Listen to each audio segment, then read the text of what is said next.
목표 상향을 한 정당이 있대요. 총선 목표를 높였습니다. 이거는 글쎄요, 자신감일까요, 뭔가요? 그리고 지역구 후보도 내는 거 아니냐는 얘기가 나와요. 원래는 비례대표 투표만 임하는 걸로 알고 있었는데 이러다가 지역구 내는 거 아닙니까? 얘기가 나오나 보네요. 조국 신당 얘기입니다, 지금요. 요즘에 지지율 조사가 많이 나오는데요. 또 먼저 첫 번째 하나 보겠습니다. 지금 조국 신당이 이 정식 이름은 조국 혁신당이죠. 포함된 정당 지지율 조사 보면은 국민의힘과 민주당이 35잖아요. 근데 조국 혁신당이 7%니까 신당 중에서 제일 높아요, 지금요. 다른 정당들은 5% 밑으로 한 자리거든요. 7% 나왔어요. 그리고요, 다음 보면은요, 비례대표 투표 의향 조사예요. 그러니까 비례정당으로는 어디를 찍으실 생각이 있으십니까? 라니까 여기 보시면 국민의힘이 만든 비례정당 31, 민주당이 주도해서 만드는 비례정당 19인데요. 조국 혁신당이 19입니다. 같습니다, 지금. 민주당 주도한 이게 이름이 비례민주연합이죠. 여기하고 조국 혁신당의 이 더불어민주연합, 여기하고 비례대표 정당 의향 조사가 19% 같아요, 지금요. 요거는요, 경기도권. 그러니까 수도권 지역들만 대상으로 한 조사거든요, 지금요. 근데 여기 같게 나왔어요, 지금 같게 지금 여기가. 여기 지금 주목받고 있는데, 그럼요. 이런 상황에서 지금, 그러니까 지지율이 꽤 약진하고 있다는 게 지금 보여요. 물론 방금 마지막에 본 건 전국 조사가 아니라 수도권만 대상으로 했지만 그래도 수도권의 득표가 제일 많은데 지금 이런 수치가 나오고 있거든요.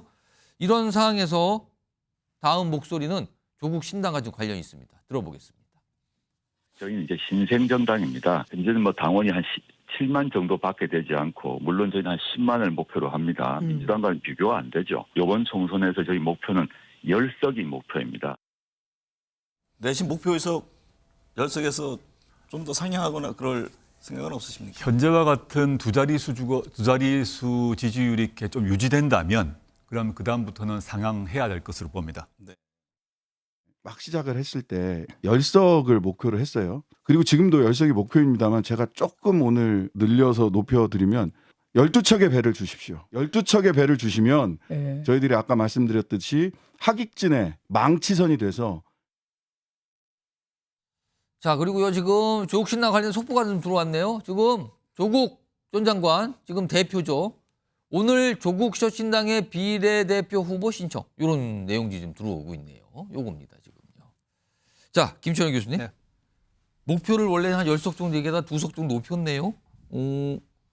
자신감의 표현일지, 일단 이거 가능할지 전망을 좀 해주신다면? 일단 생각보다는 그 원래 창당을 하고 난 다음에 컨벤션 효과라는 게 좀 있거든요. 그러다 보니까 지난번에 보면 이준석의 그 개혁신당이나 이낙연 전 총리의 어떤 새로운 미래도 초반에 상승세가 좀 당당히 있었거든요. 그래서 제가 볼 때는 어떤 그런 컨벤션 효과에다가 두 번째는 보면 그 우리 민주당에서 계속적으로 공천 파동이 벌어지면서 어떤 비명계라는 이유만으로 어떤 이제 공천에서 컷오프되고 하는 그런 부분이 있어서 아마 친문 당원들이 굉장히 실망을 하고 투표하지 않을 가능성이 높았는데 이번에 보면 그러니까 지역구는 민주당 후보를, 그다음에 비례는 조국 혁신당을 찍으라 하는 그 부분을 보면 그 어떤 민주당에서 굉장히 실망한 친문 당원들의 표를 흡수하는 그런 효과가 좀 생긴 것 같습니다, 보면. 그래서 친문 당원들이 보면 그냥 실망해서 이번에 투표장에 안 나가려고 했는데 그냥 지역구는 민주당 후보를 찍고 그 대신에 비례는 조국 혁신당이 찍어주자는 어떤 좀 편하게 투표할 수 있는 그런 상황이 좀 만들어진 것 같거든요. 그러다 보니까 조국 혁신당에 대해서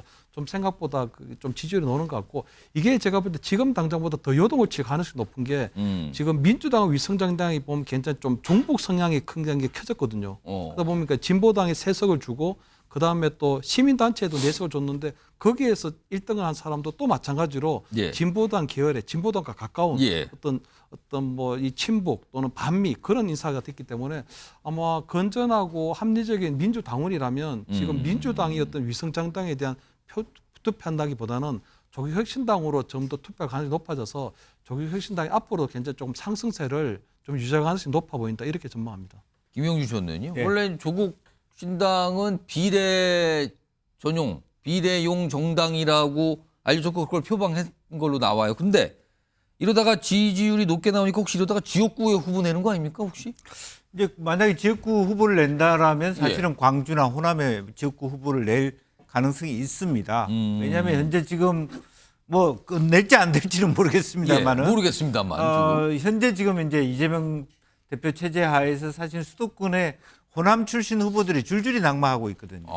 임종석, 기동민, 윤영찬, 양기대, 예. 뭐 진해철 등등. 진해철 의원은 아직까지 결과가 안 나왔습니다만은 박용진 후보까지 오늘 저녁에 만약에 이렇게 안 된다면. 좋지 않는 결과가 한다라면 호남 유권자들이 또 수도권에 계시는 분이나 호남에 계시는 분들이 이거 뭐지 이런 생각을 들게 되고 그렇지만 또 하나 그 어려운 것은 예. 이낙연 전 총리에 대해서 호남이 아직도 문을 열어주지 않고 있거든. 아까 방금 우리가 여론조사상으로 나왔습니다만은 예. 1%대에 머물러 있기 때문에 그런 측면에서 호남의 균열을 비집고 들어갈 수 있는 부분들은 사실은 차라리 민주당보다는 말하자면 조국혁신당이 뭐 전체를 다 가늠할 수는 없다 하더라도 기본적으로는 어떤 그런 노림수를 가질 수는 있겠다. 예를 들면 지금 현재 광주 지역만 하더라도 민영배 의원을 제외하고는 연역이 다 떨어졌습니다. 이제 그런 과정에서의 불만이 있을 수 있고 또 예. 혹은 민영배 의원조차도 경선을 붙였을 때 1등과 2등을 붙이는 게 아니라 1등과 3등, 1등과 4등 이런 붙이는 예. 논란이 계속 형성돼 있기 때문에 사실은 의회의 이삭붙기를 이낙연 신당이 하는 것이 아니라 조국 혁신당이 만약 하게 될 경우에 의미 있는 3자 구도를 할 수 있다. 혹시 지금 조국 대표가 말한 게 총선 후에 민주당과 합당 안 하겠다, 안 한다고 얘기를 했어요. 근데 이거 정말 안 할까요? 그거는 뭐 총선 뒤에 봐야 되겠죠. 그럼 지금은 총선 전이니까 하는 말입니까? 그럼? 네. 그런데 지금 현재는 뭐 다만 그 전제는 다를 겁니다. 실제로 그것도 역시 민주당의 소위 전통적인 예. 김대중 노무현 그 지지자들이 어떤 판단을 할 거냐. 예. 총선을 일단 윤석열 정부 심판하는 총선을 치르고 난 다음에 이재명 대표 체제하에서 민주당을 그대로 우리가 지지할 것인가에 대한 다음 전당대회에서 크게 한 판을 붙으면서 그것이 분당의 과정으로 훨씬 더 나아가게 될 것인지 그런 부분은 좀 여러 가지 지켜봐야 될 대목이라고 보여집니다. 이런 가운데 오늘 조국 혁신당에서 이제 영입을 하잖아요. 요새 이제 총선에 나갈 분일 수도 있고 아니면 뭐 알 수도 있지만 영입을 해요. 근데 오늘 그와 관련된 모습이 있는데 연예인 한 분이 주목을 좀 받았어요. 관련 영상 좀 확인해 보겠습니다.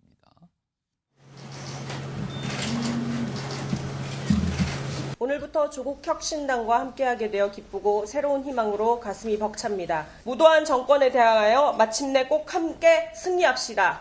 끝내 이기리라.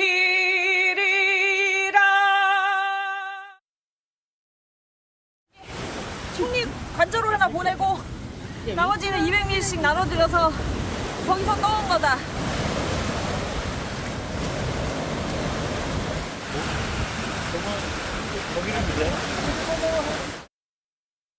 빨리 하라고 그러니까 그냥 8마디 이하로 노래하면 사업법에 안 걸린답니다. 앞으로 저 앞으로 제대로 바뀐 세상 우리가 만들.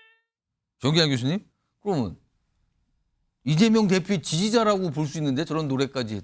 근데 이번에는 조국 혁신당으로 갔네요. 글쎄요, 뭐 가수 리아 씨가 그동안 해왔던 활동이 이재명 대표 지지자였다기보다는요, 예. 전통적인 민주당 지지자였다고 보는 게 맞을 것 같습니다. 그럼 민주당 지지가 아니라 그럼 당을 바꾼 겁니까? 그럼? 그게 무슨 의미냐면 지금 이른바 진보 유권자들 사이에서 나타나고 있는 전통적인 민주당 지지에서 나타나고 있는 예. 지민 비조라고 하는 지역구는 민주당, 비례는 조국 신당이라고 예. 하는 그 흐름을 상징하는 하나의 행위로 보여집니다. 결국은 리아 씨의 이런 모습이 민주당과 조국 신당과의 관계에 있어서도 느슨한 연대 형태로 나타날 수밖에 없다고 생각하고요. 지금 현재 벌어지고 있는 이 조국 신당의 돌풍이라고 하는 것은 윤석열 정부 심판 여론을 재점화시켰다는 점에서 많은 진보 유권자들로부터 평가받고 있는 것이 그 돌풍의 원인으로 보여집니다. 그런 속에서 비록 민주당에 있지만 대통령 후보 시절에는 이재명 대표가 대통령 후보였기 때문에 예. 지원 유세에 참여했던 것이고 지금은 조국 신당과 민주당의 어떤 느슨한 연대 구조 속에서 자기의 마음이 가고 더 응원하고 싶은 조국 혁신당에 참여한 것으로 판단되어집니다. 이런 가운데요. 이준석 대표가 요새 조국 신당 얘기를 좀 해요. 물론 좋은 얘기는 아니죠. 비판하는 얘기를 좀 합니다. 그 목소리 좀 들어보겠습니다. 조국 혁신당 같은 경우에는 조국 대표가 당선된다 한들 국회의원에 취임하기도 전에 아마 대법원 판결로 직을 상실하고 국정심판에 동력이 꺾일 수도 있는 상황입니다. 합리적으로 때로는 치열하게 싸워왔던 우리 개혁신당이 유일한 대안임을 우리 국민들께 말씀드리고 싶습니다.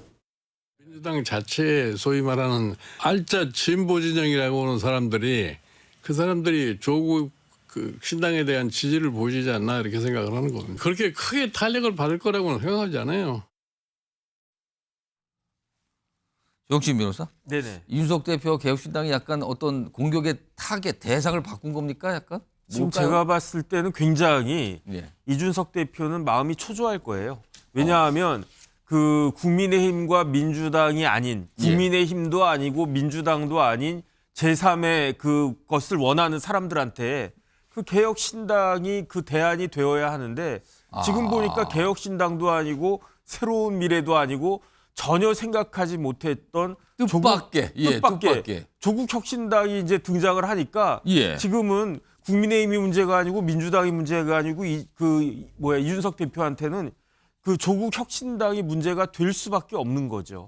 그러니까 만약에 조국 혁신당이 대안이 되어버리면은 개혁신당은 진짜로 이번 총선에서 한석도 못 얻을 수 있지 않을까 저는 그런 생각이 들고요. 그다음에 이준석 대표가 용인에서 화성에서 출마해가지고 과연 당선이 될 수 있겠는가? 지역구에서도 그렇고 그렇기 때문에 지금 그 이준석 대표는 굉장히 난감할 것이다 그런 생각이 들면서 아마 후회도 할 수 있을 것 같아요. 왜냐하면 차라리 이낙연 대표하고 뭐 이런저런 갈등이 있다고 하더라도 크게 빅텐트를 쳐놓고 있었더라고 하면은 제3을 갖다가 상징하는 빅텐트로서 그 안에서 더 이제 그랬으면은 조국 혁신당이 설 자리가 없었을 수도 있었는데 지금 정 반대가 되고 있는 것이 아닌가. 게다가 지금 민주당은요 친명당이잖아요. 그럼 친문들이 지금 다 어디로 모이고 있습니까? 제가 보기에는 조국 혁신당으로 몰리고 있거든요. 그렇다라고 하면 더더군다나 설 여지가 있겠는가? 저는 그런 생각이 듭니다. 이런 가운데 또 다른 신당이 있어요. 당 이름이 좀 독특하죠. 소나무당. 오늘 뭐 영입 인재 기자회견 뭐 이런 행사가 좀 있었는데 뭐 그 모습 좀 확인해 보겠습니다. 어떤 인물들이 등장하는지 좀 보시죠. 감사드립니다. 관련된 홍보 관련되는 예산이나 이 집행이나 이런 국민들의 열화 같은 지지를 받아서 통해서 반드시 윤석열 탄핵을 이루어내야 된다. 그것도 고맙습니다. 네, 감사합니다. 김용준 의원님. 그러니까 영입되신 분이 여러 명인데 그중에 특히 손혜원, 변희재, 최대집 세 인물이 조금 주목을 끄네요. 네. 많이 알려진 인물들입니다. 또 손혜원 의원은 소나무당 로고를 만들어 주셨고 또 목포에서 많은 활동을 해왔고 변희재 유명한 유튜버이시고 뭐 어쨌든 한때 그 국민의힘 쪽이었습니다만 최근에 민주당 쪽이나 어떤 윤석열 정부에 대립되는 목소리를 아주 강하게 송영길 전 대표하고 급격히 가까워진 것 같기도 하고요. 그래서 최대집 전 의협회장도 우리가 2020년 사건 때도 의료 대란 때도 상당히 많이 우리가 눈여겨봤던 뭐 그런 대표적인 리더인데 소나무당에 들어오셔서 앞으로 저분들이 뭐 어떤 활동을 할 수 있을지 외형을 확장할 수 있을지 한번 지켜볼 일입니다. 아무튼 뭐 워낙 인지도가 있으신 분들이라서 오늘 주목을 꽤 많이 받았어요. 기자회견하는 자리에서요.